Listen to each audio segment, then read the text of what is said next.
straight away on what Prince Harry did? Of course. Let's do that as a start, and Oh, maybe all right, let's then. direct it. Maybe let's direct it directly to Prince Harry. Harry, stop being such a hypocrite. Did Prince Harry just try to silence South Park after they shredded him on live TV and mocked his China climate tour? This week, Prince Harry made a surprise appearance at a high-level summit in China, claiming to champion climate action and sustainable tourism. But what followed wasn't global applause, it was brutal satire. South Park wasted no time airing a scathing episode showing Harry stepping out of a 12-car convoy, sipping champagne, and preaching carbon reduction. Now, insiders say the Duke is furious, demanding the episode be pulled, accusing the show of character assassination. But what did South Park really say? Why is Harry's China trip under fire? And could this backlash undo years of carefully crafted royal rebranding? What you're about to hear is more than parody, it's a takedown with global consequences. Before we continue, please hit the like button, subscribe to the channel, and turn on the notification bell for updates. It was the moment that should have gone unnoticed, a diplomatic side trip by a royal no longer officially representing the crown. But what began as a quiet climate crusade on foreign soil erupted into a global media frenzy after a blistering satirical blow from an unexpected source. Prince Harry, the Duke of Sussex, had only just stepped off a private jet in Beijing, greeted by a phalanx of black SUVs and handlers carrying his monogrammed eco-speech folders, when the internet lit up with a barrage of mockery. South Park, the long-running, no-holds-barred animated comedy juggernaut, had struck again.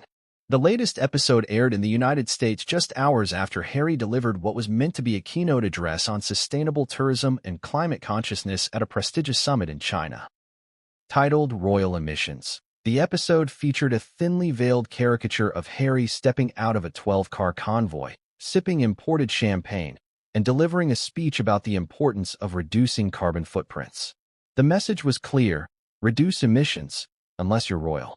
Within minutes, clips of the episode began trending on social media. Headlines followed. The hypocrisy was too ripe for traditional media outlets to ignore.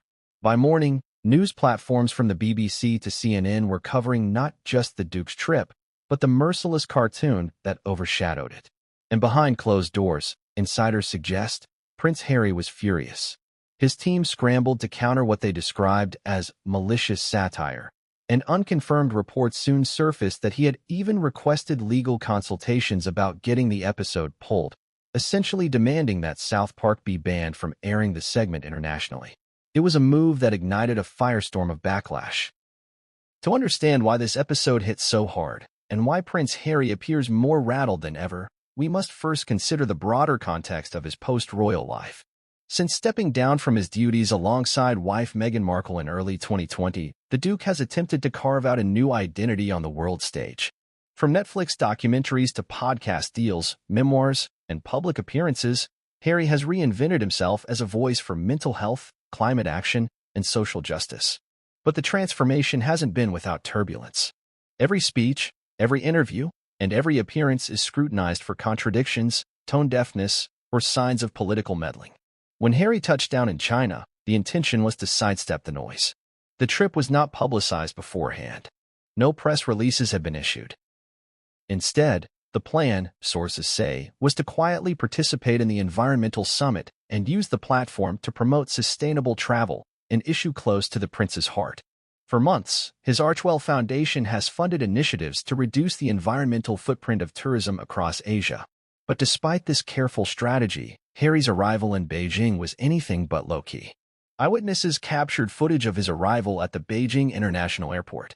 The prince emerged from a sleek black Mercedes Maybach, part of a long convoy of government-assigned vehicles. The SUV parade included armed security, aides, and a logistics team, all flanked by local law enforcement. He was accompanied by a private security detail flown in from California. Even more telling was the presence of the private jet, a Gulfstream G650 reportedly chartered for the trip, one of the highest emission luxury jets in circulation. Critics seized on the contradiction immediately. Social media posts began to circulate comparing the carbon footprint of the trip to the average Chinese household's annual emissions. Climate experts began weighing in. The optics, to put it plainly, were terrible. Then came the speech. Inside the summit hall, the prince took the podium with the confidence of a seasoned speaker.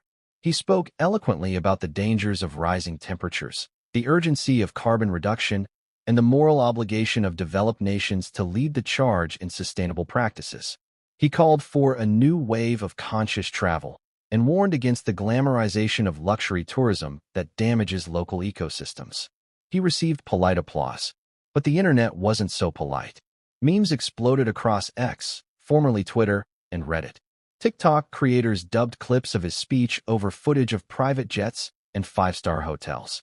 A trending hashtag emerged, hashtag #EcoHypocriteHarry. And just as the online roasting reached a crescendo, South Park entered the chat. In the new episode, which aired on Comedy Central the very same evening, viewers were treated to a parody that might have left even the most seasoned celebrity reeling. The animated Duke, complete with a red wig, crown emoji, and oversized eco-notes, preaches to a hall of bored Chinese delegates about climate justice while being chauffeured through a congested Beijing boulevard. At one point, a protester in the cartoon asks if the prince walked to China. "Don't be ridiculous," he scoffs. "My conscience flew first class."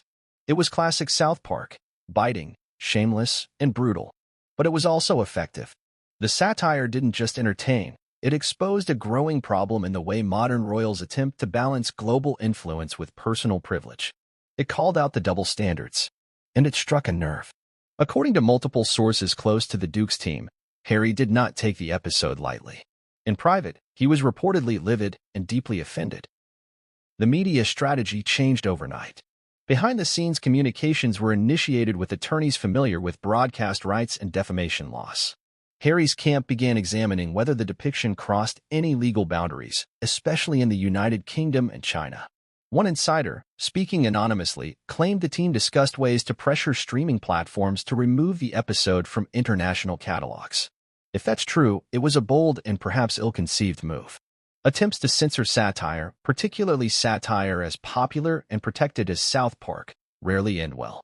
The show has faced lawsuits, government bans, and international condemnation before.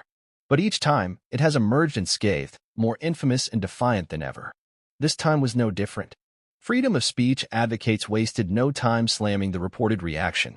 "This is the Streisand effect in real time," noted one commentator. "The more you try to silence South Park, the louder it becomes." Political pundits joined in. Late-night hosts mocked the idea of a British royal trying to silence American satire. Even some royal supporters expressed concern that the backlash would only further damage Harry's credibility. But perhaps the most important consequence is not legal, political, or cultural. It's personal. This event represents a growing identity crisis for Prince Harry, a man caught between tradition and rebellion, between the palace and the people, between advocacy and authenticity. He wants to be taken seriously as a modern leader on global issues. But each misstep, each contradiction, each backlash chips away at that image. This wasn't the first time Harry had been mocked publicly, but it may be the first time it truly stung. Unlike British tabloids or political commentators, South Park doesn't just criticize, it ridicules. It reduces powerful figures to absurd characters. And in this case, it exposed a truth that many had already been whispering: that Harry's actions don't always match his words. The question now is whether this incident will force a change in approach or deepen the rift between the Duke and the media that once revered him. Will he double down on his messaging, or will he recalibrate his strategy? Will this latest humiliation fade into the background, or mark a turning point in how the public views the royal renegade? As the fallout continues to spread across continents, time zones, and cultural divides, one thing is certain: Prince Harry's Chinese summit trip, intended as a quiet act of diplomacy, has become the center of a global spectacle. And the image of a royal eco-warrior being roasted on late-night comedy and animated television is now etched into the digital consciousness forever. We are only at the beginning of this tale, one that encompasses satire, censorship, and the evolving role of royalty in a hyper-connected world. Over the course of this investigation, we'll explore how this one episode of South Park managed to strike such a deep cultural nerve, how Prince Harry's actions continue to provoke debate, and why this saga is about far more than just cartoons or climate change. This is a story about perception, power, and the high cost of public contradictions in an age where nothing goes unnoticed. And if Prince Harry truly wants to rewrite the narrative, he'll need more than speeches and summits. he'll need to confront the very inconsistencies that make him a target in the first place. In the weeks leading up to Prince Harry's controversial journey to China, a flurry of private meetings, hushed briefings, and careful logistical maneuvers took place on both sides of the globe. At the Archwell headquarters in Montecito, California, staffers were under strict non-disclosure orders as plans for a delicate overseas engagement quietly took shape. This wasn't just another charity photo op or press-friendly visit. This was meant to be a pivot, an attempt to recast Prince Harry as a serious statesman and environmental advocate on the global stage. Behind closed doors, the Duke of Sussex and his inner circle had been struggling with a persistent dilemma: how to remain relevant without appearing opportunistic.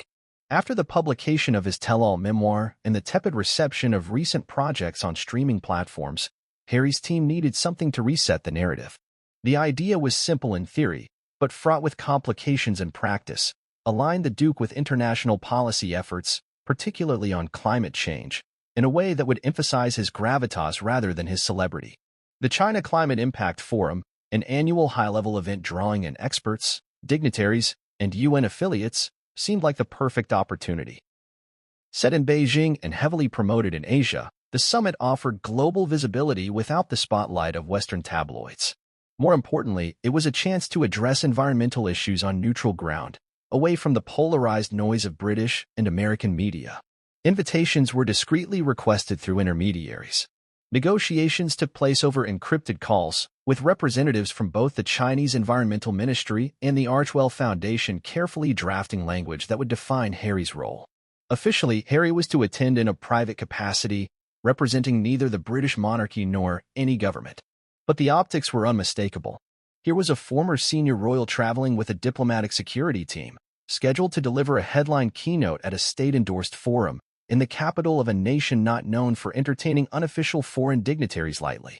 The trip was always going to raise eyebrows. Inside Archwell, however, the mood was initially one of optimism.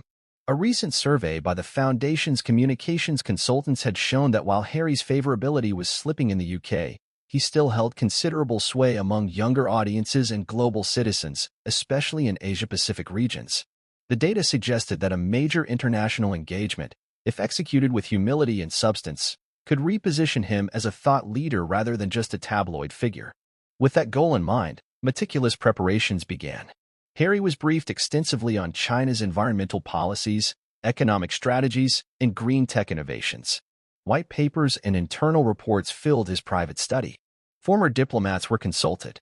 A week before departure, he rehearsed portions of his speech during a closed-door session at Stanford University with environmental policy experts.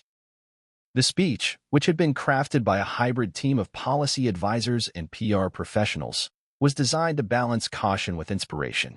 It included references to cross-cultural cooperation, the legacy of planetary stewardship, and the moral responsibilities of the global North. Still, tensions simmered beneath the polished exterior of these preparations. Some within Harry's camp warned that the symbolism of the trip could backfire. They cautioned that aligning too closely with a non-democratic nation, particularly one with a controversial human rights record, might complicate his already fragile public image. Moreover, there was unease over the optics of private travel, especially given his public calls for sustainable transportation and reduced emissions. These warnings were not new. For years, Harry had faced scrutiny for his use of private jets while simultaneously preaching climate consciousness. Each time, his team responded with assurances that emissions were being offset, that security considerations justified the arrangements, and that carbon footprints were being monitored. But in the court of public opinion, these explanations often rang hollow. Nevertheless, the decision was made. Harry would travel to Beijing aboard a discreetly chartered Gulfstream G650, a jet known for luxury and range, with stopovers for fuel in Hawaii and Tokyo. Upon arrival, he would be escorted to an upscale diplomatic compound outfitted for international dignitaries. His appearances would be tightly scheduled, with no open press events and minimal interaction with local officials beyond summit participants. A private security firm was contracted to coordinate with Chinese authorities, and Archwell's communications director flew in advance to liaise with foreign correspondents stationed in Beijing. All of these measures were taken to ensure control, security, and message discipline. What they failed to account for, however, was the ferocity of today's digital media ecosystem, a world in which any contradiction, no matter how small, can be instantly magnified and transformed into viral content. Even before his speech, the prince's arrival had already set off a chain reaction online. Amateur footage of the jet taxiing into Beijing's private terminal, paired with blurry images of his 12-vehicle convoy, began circulating on Chinese social media platforms like Weibo and Douyin. Western journalists based in Asia quickly picked up the trail. By the time he stepped on stage, hashtag Prince Harry in China was trending across multiple countries. Then came the speech itself. Delivered in a grand auditorium with hundreds in attendance, the keynote was polished, impassioned, and in parts genuinely moving. Harry spoke of the interconnectedness of all nations in addressing environmental collapse. He praised China's efforts in investing in renewable energy and referenced Buddhist principles of harmony with nature. At one point, he quoted Confucius. But while the local audience responded with polite applause, the speech did little to quiet growing skepticism in the digital space. Detractors noted that even as he condemned carbon-heavy travel, his trip had consumed more emissions in a few days than many Chinese citizens generate in a year. Climate activists in the West accused him of hypocrisy, calling his speech performative. The most damaging critique, however, came from pop culture, not policy circles. The release of the South Park episode titled Royal Emissions just hours later was not coincidental. Although the creators have not commented publicly on the timing, insiders familiar with the show say the production had been monitoring the prince's activities for weeks, collecting satirical ammunition.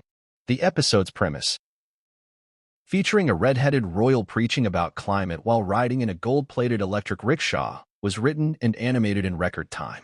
South Park's fast turnaround and ruthless wit made it the perfect storm for a global PR disaster. What made the mockery particularly lethal was its format. Unlike news segments or political analysis, satire travels at light speed and embeds itself in cultural consciousness. Within hours of airing, memes flooded social media. Reaction videos were posted on YouTube. Influencers weighed in, mocking the prince's contradictions. Even Chinese state-run media outlets joined the fray, reposting clips with cryptic commentary that hinted at both amusement and subtle rebuke. The aftermath of Prince Harry's China speech and the brutal satire unleashed by South Park did not simply echo through gossip columns or social media timelines. It detonated across the international stage with the explosive energy of a public relations disaster metastasizing in real time.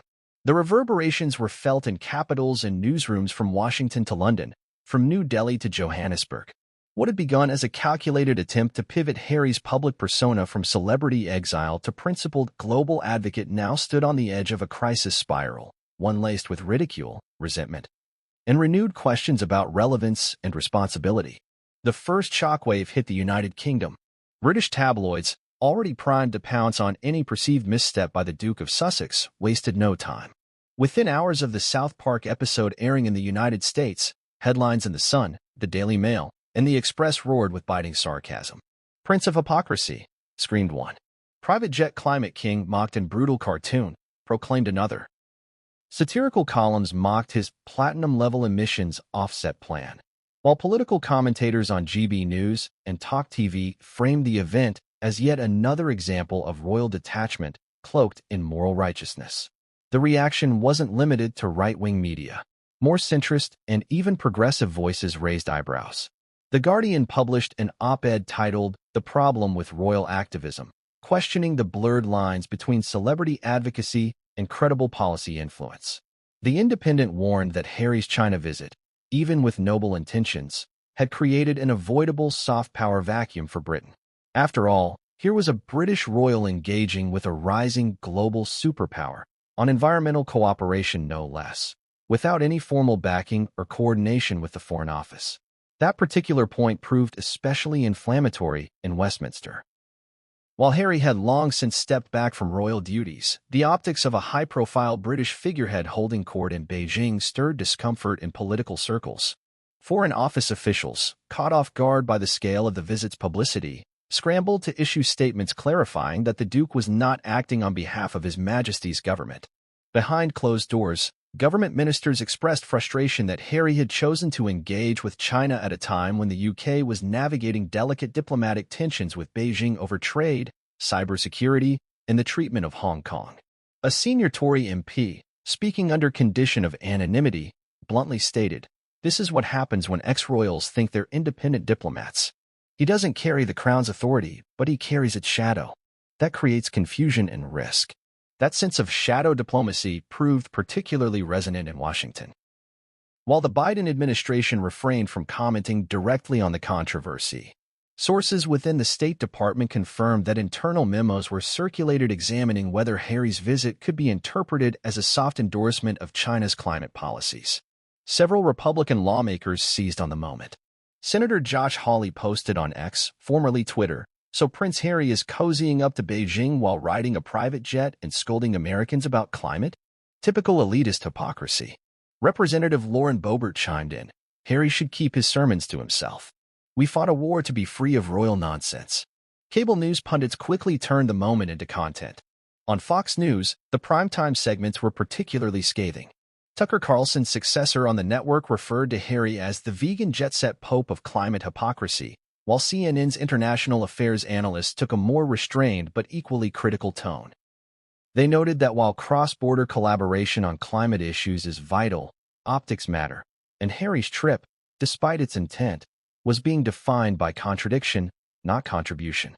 Even more damaging was the online response. Social media platforms acted as accelerants, pouring gasoline on an already smoldering public opinion fire.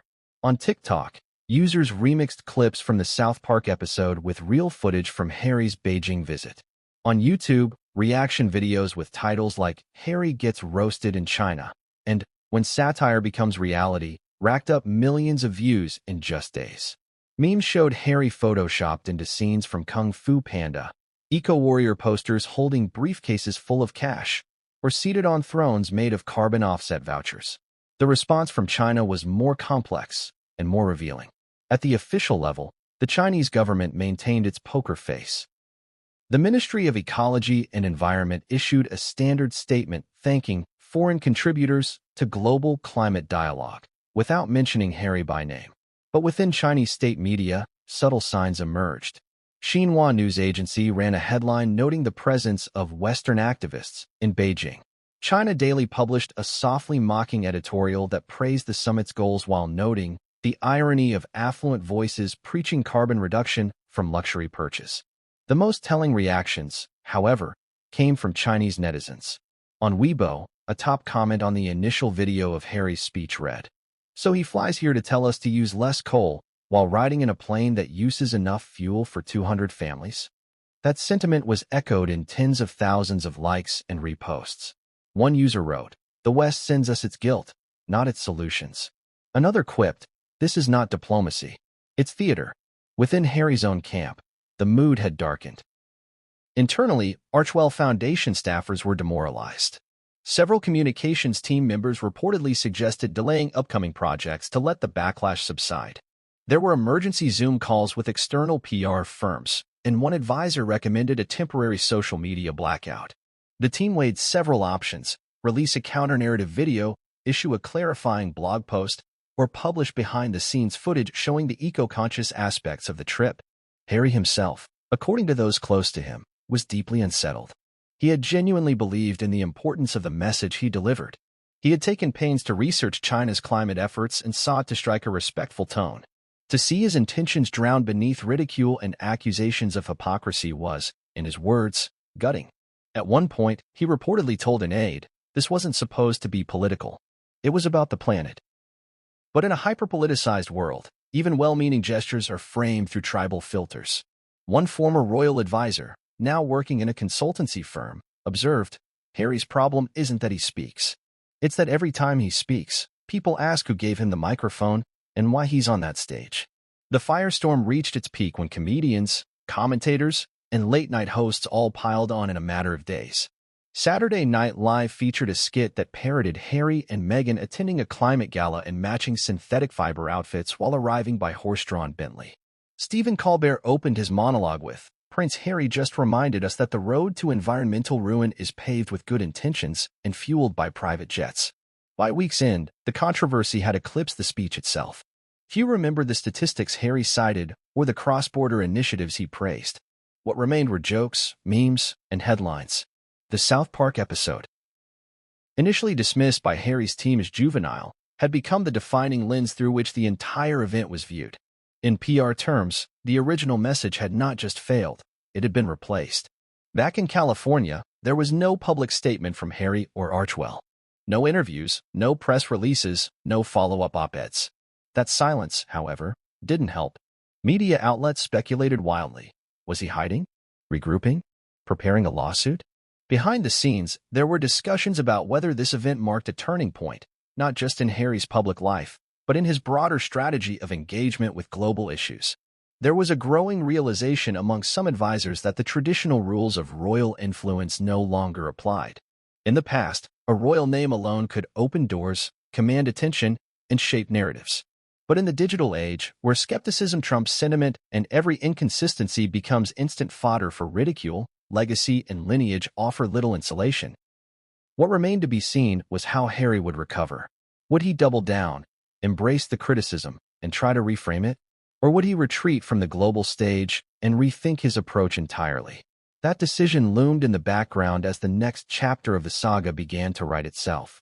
As the wave of global criticism surrounding Prince Harry's China speech and the scathing South Park parody surged through news cycles and online platforms, a far more private and emotionally charged reckoning began unfolding behind the walls of the British royal estate. Within the halls of Buckingham Palace, Clarence House, and Windsor Castle, the latest controversy surrounding the self-exiled Duke of Sussex wasn't just a diplomatic headache. It was a source of growing familial distress, institutional concern, and strategic debate that once again brought Harry's name to the forefront of royal discourse.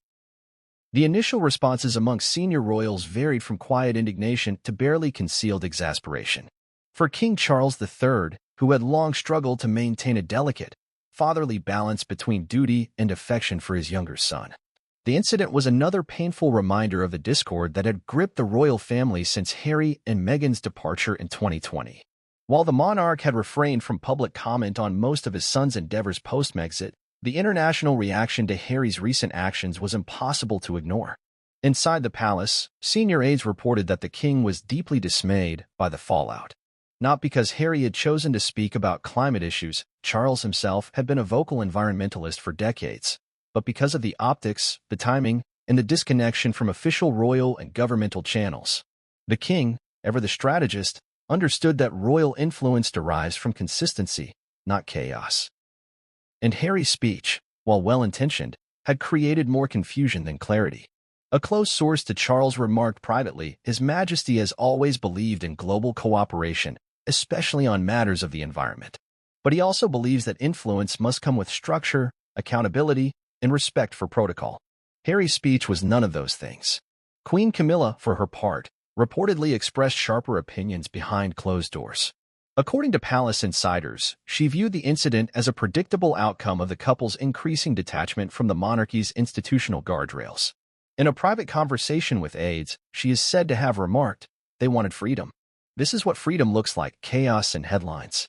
But it was Prince William whose reaction carried the most emotional weight and strategic implications. Already strained from years of tension and very public fallout with his brother, William found himself once again caught between private disappointment and public restraint. According to multiple sources close to the Prince of Wales, he felt betrayed by what he perceived as Harry's reckless and self-serving actions. Not only had Harry risked damaging Britain's diplomatic standing with China, but he had done so in a manner that seemed deliberately out of sync with the royal family's core principles: neutrality, discretion, and alignment with national interest. One senior aide described William's reaction as a mix of anger and resignation. It's not just about the speech. It's about the message it sends. Every time Harry steps on a global stage without coordination or accountability, it reflects back on the crown. And William, as the future king, is acutely aware of the consequences. Behind palace doors, discussions intensified. There were questions about whether a formal statement should be issued clarifying the royal family's distance from Harry's actions. Some within the senior royal staff pushed for an official rebuke, arguing that silence could be misinterpreted as passive endorsement. Others warned that any direct statement might escalate the drama and create a new media cycle. Ultimately, the decision was made to maintain the royal family's time-tested approach, dignified silence. Buckingham Palace issued no official comment, declining to engage in commentary regarding private family matters or the actions of individuals no longer serving in official royal roles. But behind the scenes, measures were quietly taken to reinforce the royal family's position. In weekly briefings with senior staff, both William and Charles directed communications teams to ensure all royal engagements highlighted the monarchy's ongoing commitment to environmental leadership. On terms of transparency, humility, and unity with governmental institutions, Camilla, attending a public conservation event just days after the South Park parody aired, pointedly praised grassroots climate activists and emphasized the strength of collective effort, not celebrity grandstanding. The message was clear, even if unspoken. Princess, and often the steadiest and most unsentimental of the senior royals, was said to be irritated but unsurprised by the whole affair. In private, she has often taken a skeptical view of Harry and Meghan's decision to monetize their royal status while rejecting the responsibilities that accompany it. One longtime palace source recalled Anne's blunt assessment after watching the viral clips of Harry's Beijing appearance and the accompanying internet fallout. The crown is not a brand. If they see it that way, they've missed the point entirely. The Princess Royal's remarks, though private, reflected a growing sentiment among many within the extended royal family. The Duke and Duchess of Edinburgh, Prince Edward and Sophie, were reportedly disheartened by the incident. As working royals who had quietly stepped into more active public roles after Harry and Meghan's departure, they viewed such controversies as damaging to the broader institution. Even among palace staff, morale took a hit. Long-serving courtiers and aides, many of whom had watched the younger princes grow from boys into men, felt a sense of sadness and exhaustion. One staffer confided anonymously, "It used to be about service. Now it feels like it's about spectacle. Every time the Sussexes make headlines, we brace ourselves for the fallout." As tensions simmered within the royal household, the press began speculating about whether this latest debacle could trigger a more permanent rupture between Harry and his family. For years, efforts had been made, mostly in private, to maintain some semblance of familial connection. Charles had expressed repeated hope that his sons might one day reconcile. Even William, despite his frustrations, had left open the possibility of future dialogue. But in the days following the speech and the parody, many wondered if that door was closing for good. A source close to William revealed that the heir to the throne had all but written Harry off in terms of future collaboration on royal matters. The relationship is broken. Not just fractured, broken. William feels that Harry has chosen a different path entirely, and there's no point pretending otherwise. As the dust from Prince Harry's high-profile appearance in China began to settle, a second storm began brewing, one even more relentless and widespread than the first. It wasn't just diplomats, government officials, or royal family members weighing in now. The full force of global media was descending, and the public was not far behind. With the viral clip of Harry's speech making the rounds online, followed almost immediately by the devastatingly sharp satire from South Park, what began as a speech about global unity quickly transformed into a cultural spectacle. In the United Kingdom, the media reaction was swift, brutal, and deeply polarized. The traditional royalist papers like the Daily Mail, the Telegraph, and the Sun seized on the moment as yet another example of what they termed Harry's misadventures and relevance. Headlines blared with phrases like "Harry's China chaos," "Duke goes rogue again," and "Palace distances itself from Prince's solo diplomacy." The tone was unmistakable. The prince had overstepped, and Britain was paying the price for his unvetted international appearances. Columnists were even harsher. Sarah Vine, a longtime royal commentator, published an op-ed describing Harry's actions as a juvenile attempt to play statesman without the benefit of wisdom or guidance. She wrote, "Harry wants to be seen as a global influencer, but all he's doing is undermining the very institutions that once gave him gravitas." Her words were echoed by other prominent voices, including Andrew Neil and Piers Morgan, who called the China appearance embarrassing, reckless, and the royal equivalent of playing with fire. Piers Morgan, never shy about his disdain for Harry and Meghan, dedicated an entire episode of his talk show to the debacle. He described the prince's behavior as an international insult wrapped in delusion, calling out what he perceived as hypocrisy and Harry condemning global leadership when he himself had abandoned institutional responsibility. This is not diplomacy, Morgan said. It's narcissism, plain and simple. But criticism wasn't confined to conservative media. Even traditionally neutral or progressive outlets voiced concern. The BBC's royal correspondent expressed confusion over the lack of clarity surrounding Harry's visit, who invited him, who cleared the speech, and why he was representing any cause in a country with such complex human rights issues. On Channel 4 News, a panel of experts debated the optics of a British royal speaking out in Beijing without formal endorsement, with one foreign policy analyst calling it dangerously tone-deaf. Social media erupted almost instantaneously. Within hours, Prince of Peking trended on X, formerly Twitter, with thousands of users sharing memes, reaction videos, and impassioned threats. Hashtags like #NotMyPrince and #HarryInChina exploded, as users across the ideological spectrum either condemned or mocked the prince's perceived overreach. One viral post featured a split screen of Harry giving his speech and a clip from the South Park episode, with the caption, "From royal blood to cartoon parody in 5 years." The South Park episode itself became a flashpoint of conversation. Titled The World's Wokest Tour, it featured characters unmistakably modeled after Harry and Meghan embarking on a global journey to preach peace, love, and climate justice, while demanding attention, brand deals, and VIP treatment at every stop. The animation was harsh, the satire merciless. Scenes showed the animated Harry character giving pompous speeches to confused international leaders, while his wife handed out branded candles and wellness pamphlets labeled Spiritual Resentment Detox. The backlash was immediate. Media outlets from New York to New Delhi covered the episode as part of a growing cultural pushback against celebrity activism. Commentators noted that while the satire was extreme, it tapped into a very real public exhaustion with the perceived hypocrisy of elite figures using noble causes to promote their own platforms.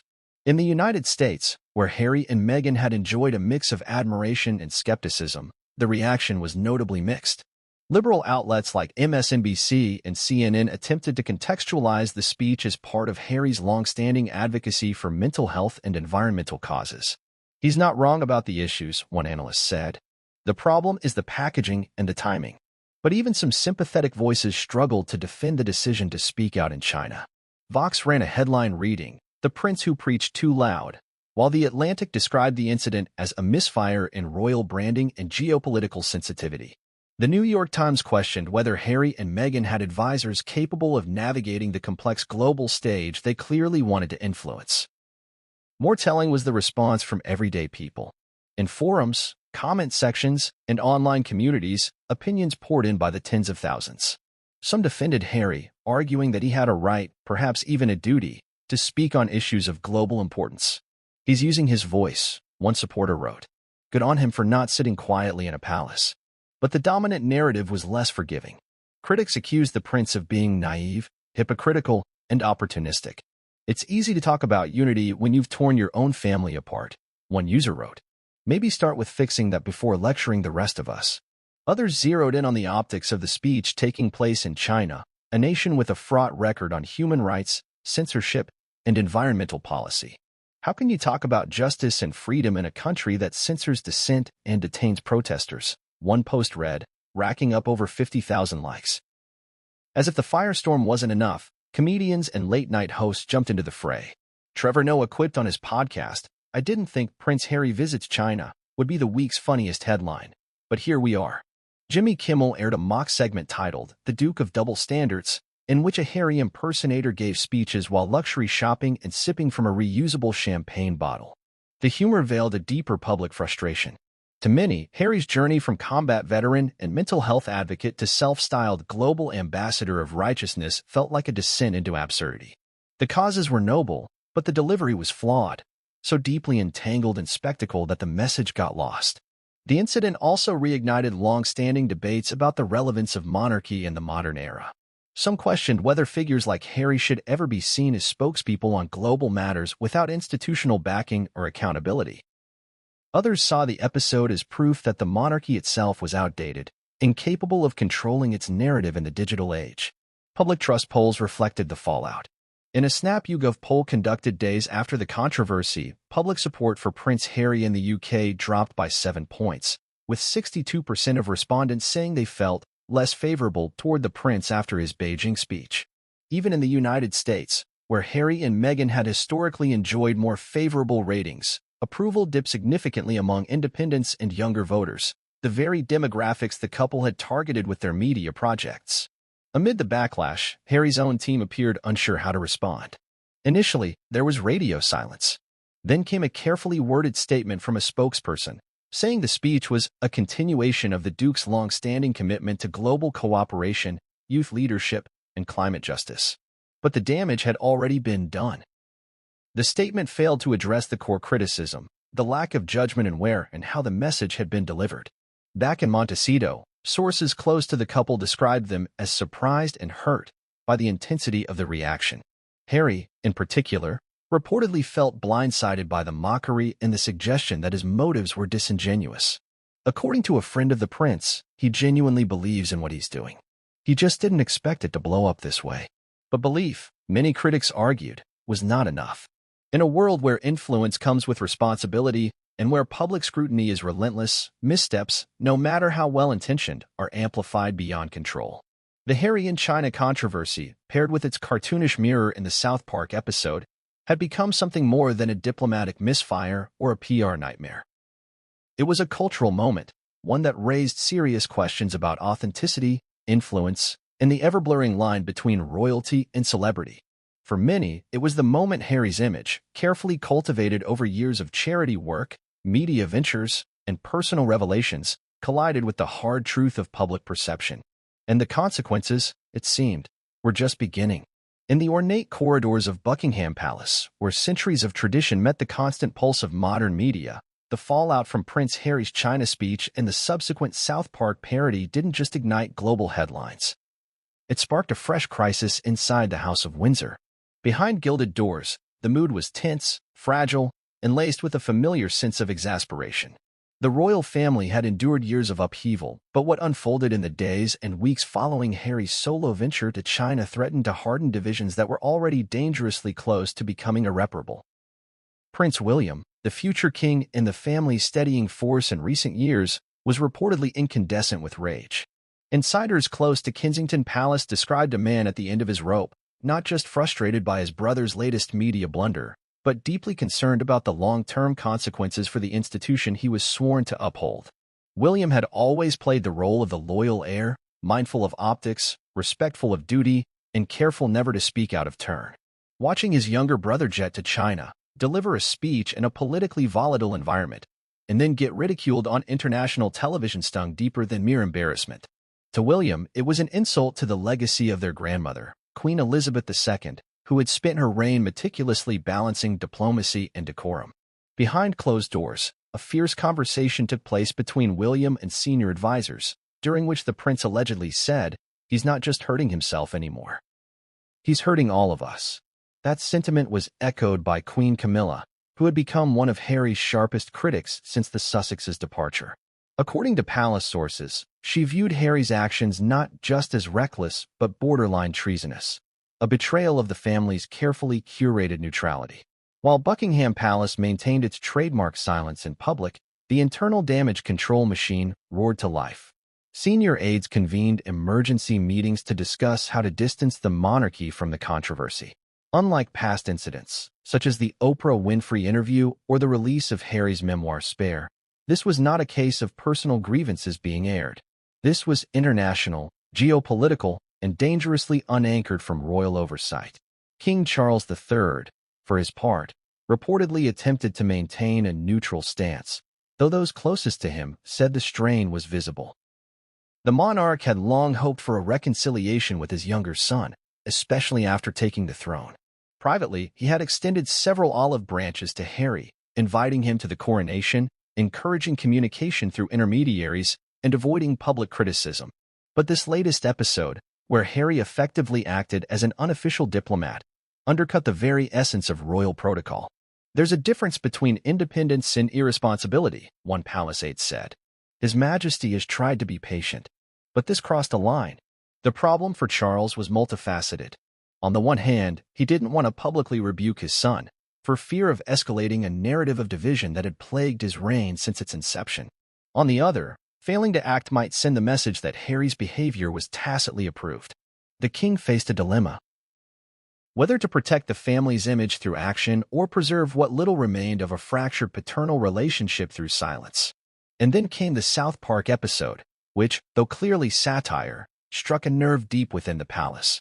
Royal insiders noted that what made the cartoon so painful wasn't just its humor, but its accuracy. It reflected public sentiment in a way that no tabloid headline could: biting, exaggerated, and yet unmistakably rooted in truth. William reportedly found the parody mortifying, particularly its portrayal of the couple as self-absorbed and out of touch. He was said to have remarked privately, "How can you campaign for privacy and then invite the world into your hypocrisy?" It was a statement that encapsulated the growing chasm between the brothers, not just of values, but of worldview. Even more telling was the reaction of Princess and the king's sister, and one of the most respected working royals. Known for her no-nonsense approach, and was allegedly livid that such a scandal had occurred while the monarchy was still stabilizing after Elizabeth's passing. She reportedly told a close friend, "He's playing with fire, and we're all going to get burned." Behind the palace walls, meetings were held not only to strategize PR but to assess potential long-term consequences. Advisors debated whether the Duke and Duchess of Sussex should be officially stripped of their titles, not as a form of revenge, but as a practical step to separate the institution from their increasingly controversial behavior. The idea had surfaced before, but this time it carried more weight. Some believed it was the only way to draw a definitive line between royal duty and rogue celebrity. But not everyone in the family was aligned. Reports surfaced that Prince Edward and Sophie, the Duke and Duchess of Edinburgh, urged caution. They had long advocated for a more conciliatory approach to Harry and Meghan, believing that public condemnation only fueled further division. Their argument, according to sources, was that if you make an enemy of him, he'll never stop talking. And therein lay the central dilemma: how to contain the fire without giving it more oxygen. Meanwhile, the effects of the controversy were being felt across the institution. Royal tours planned for the Commonwealth were suddenly re-evaluated for their sensitivity, especially in countries where British diplomacy was already a delicate dance. Educational charities tied to the royals worried about donor fatigue, citing concerns that the drama had overtaken the causes themselves. Even palace staff, many of whom had worked through the tumult of Megxit and the Queen's passing, felt weary, disillusioned, and unsure of what would come next. The silence from the Sussexes only amplified the tension. With no immediate follow-up statements or clarifications from Harry or Meghan, speculation mounted. Some wondered if they were preparing a documentary or a sit-down interview to respond. Others suspected they were retreating, hoping the storm would pass. But inside the palace, the feeling was different. There was a growing belief that Harry, emboldened by a global platform and no longer restrained by duty, was becoming increasingly unpredictable. This unpredictability fed a quiet but powerful movement among senior royals and their advisors: contingency planning. While never formally acknowledged, some insiders confirmed that a confidential strategy was being drafted, detailing what to do in the event that Harry publicly challenged the crown or began a new campaign aimed directly at the institution. Codenamed Fortress Windsor, the strategy included everything from legal responses to coordinated public statements by senior working royals. The existence of such a plan, even if hypothetical, was a sign of how deeply trust had eroded, not just between brothers, not just between father and son, but between Harry and the very machinery that had once been his birthright. And through it all, the Queen Consort Camilla played a more central role than the public realized. Though often portrayed in the media as peripheral, those close to the family said Camilla had become a key voice in advising Charles on how to handle the crisis. She was pragmatic, sharp, and increasingly vocal about the need to protect the crown's long-term legacy, even if it meant hard decisions.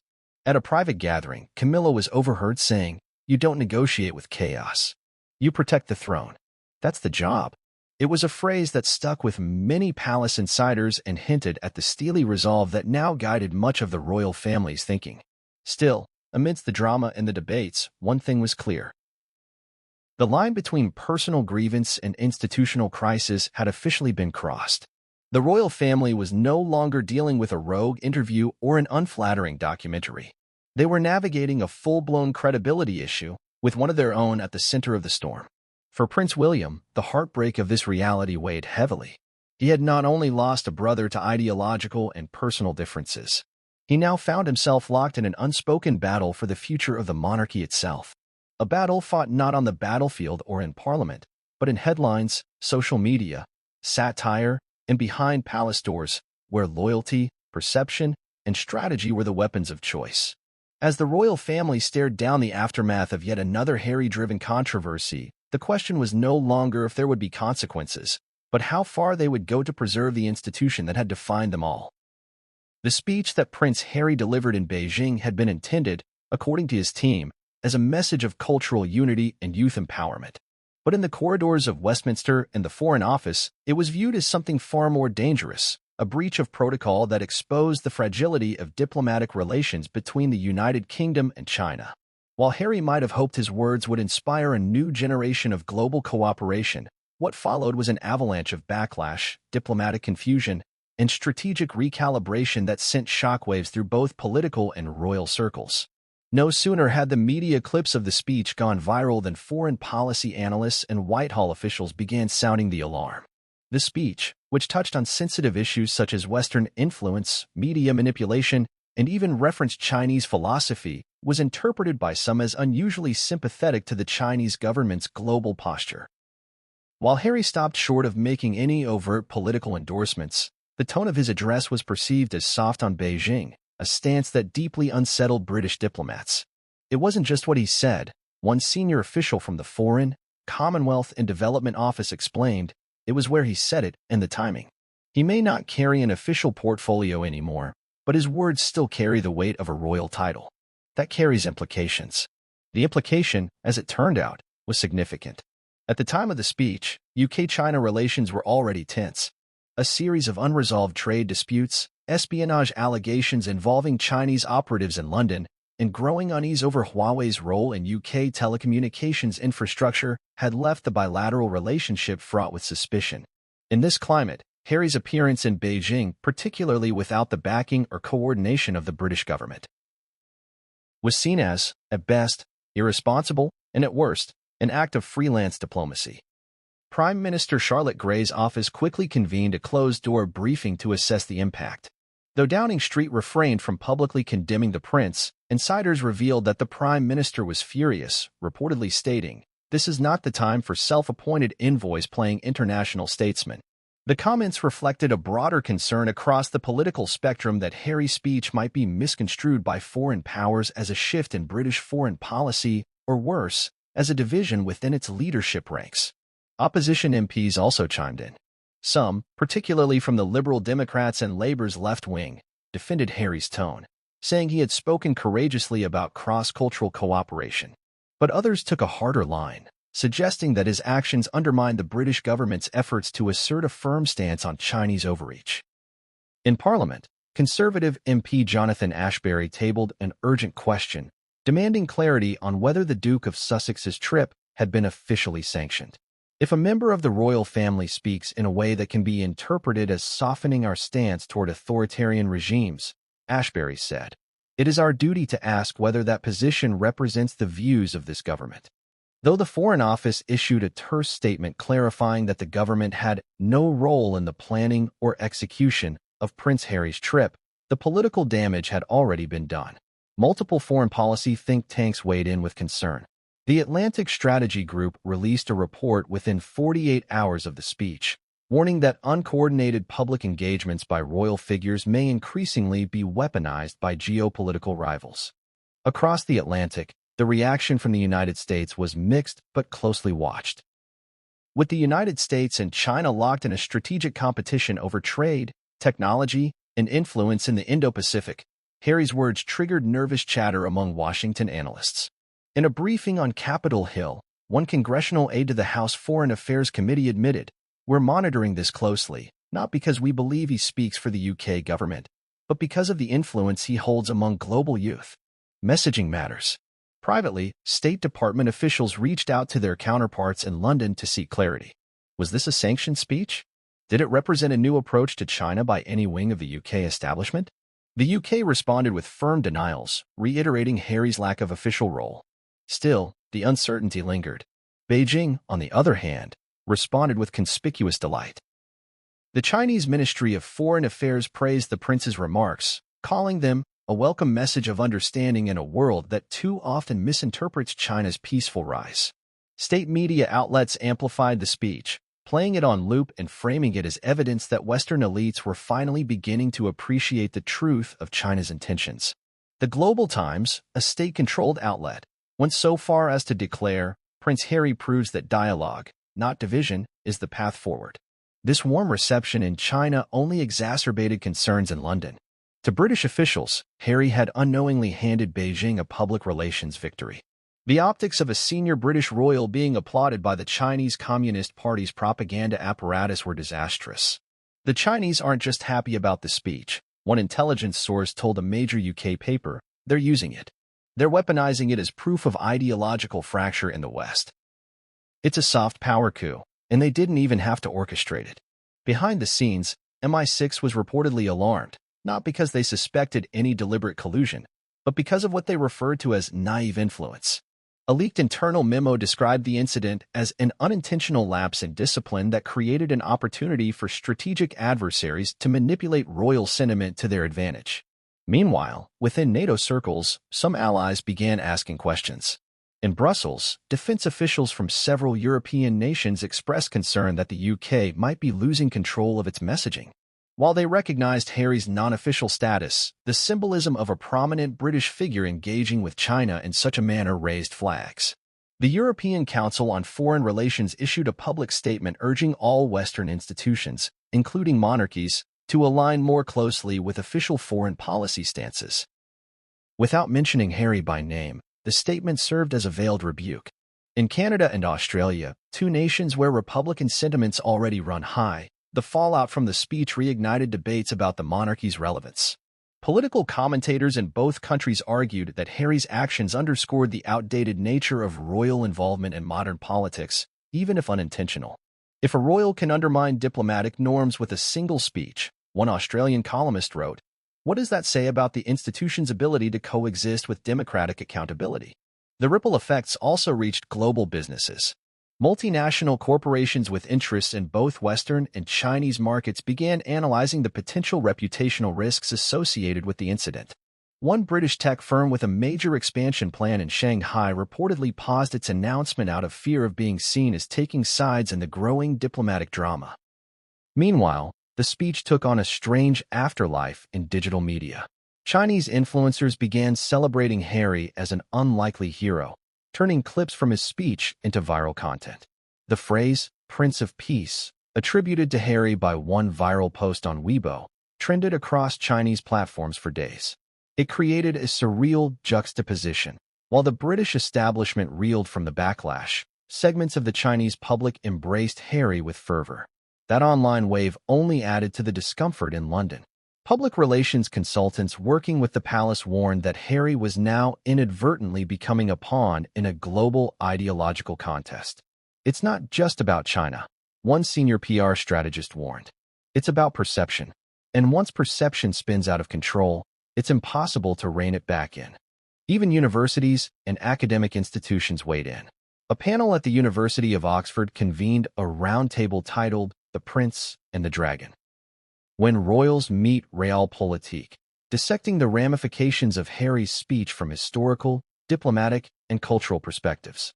Scholars debated whether this marked a new era of celebrity diplomacy or simply a cautionary tale in the risks of unregulated royal expression. And through it all, the palace remained characteristically silent. But silence did not equate to inaction.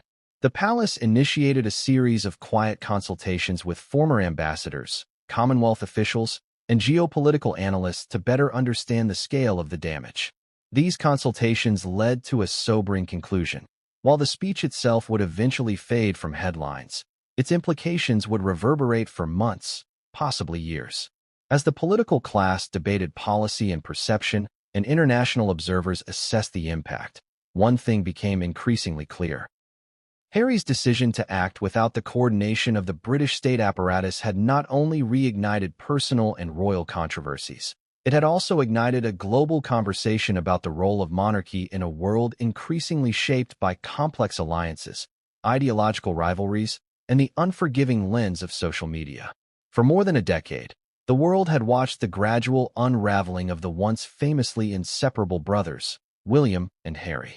Their childhood closeness, forged in the crucible of their mother's tragic death and the media circus that surrounded it, had become a poignant memory rather than a reality. And while past disagreements had caused tension, nothing had quite compared to the fury that followed Harry's Beijing speech. That speech, seen as dangerously unorthodox and diplomatically destabilizing, was not just a political lightning rod. It was the final spark that ignited a long-awaited explosion between the heirs to a fractured monarchy. It was inside Clarence's house, behind closed doors and far from the press, that the confrontation unfolded. According to those close to the situation, Prince William had insisted on a private meeting with his younger brother immediately upon Harry's return from Beijing. There would be no aides, no intermediaries, and no possibility of Harry evading the confrontation. The meeting, though intensely private, was confirmed by multiple sources within the royal inner circle, and from the moment the door closed behind them, tensions mounted rapidly. William, now the Prince of Wales and the de facto leader of the royal family's future, wasted no time. Standing in the drawing room beneath a portrait of their grandmother, Queen Elizabeth II, he reportedly began with a single, chilling phrase, "What the hell were you thinking?" Harry, tired and visibly worn from the pressure of international backlash, tried initially to explain. But William was not in the mood for diplomacy.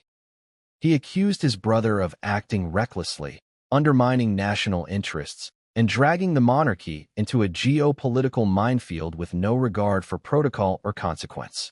His voice reportedly echoed off the polished oak walls as he questioned Harry's judgment, his intentions, and even his loyalty. "You're not a statesman, Harry," William said, according to a senior courtier who was briefed afterward. "You don't speak for this country. You don't speak for this family. What you did was selfish. It was dangerous. And it was unforgivable." Harry, stung by the intensity of the criticism but unshaken in his belief that he had done what he thought was right, pushed back. He argued that the world was changing, that young people were no longer content to live under outdated diplomatic formalities and rigid systems of silence. He maintained that his speech had been about global unity, about youth empowerment, and about peace, not politics. But the words fell on deaf ears. William, ever the pragmatic heir, wasn't interested in ideology. To him, the damage was clear, measurable, and impossible to ignore. In his eyes, Harry had crossed a line that couldn't be uncrossed. The argument escalated. Voices were raised. According to palace insiders, the brothers, usually reserved and image-conscious, allowed years of resentment to pour out. Old grievances returned to the surface. Harry brought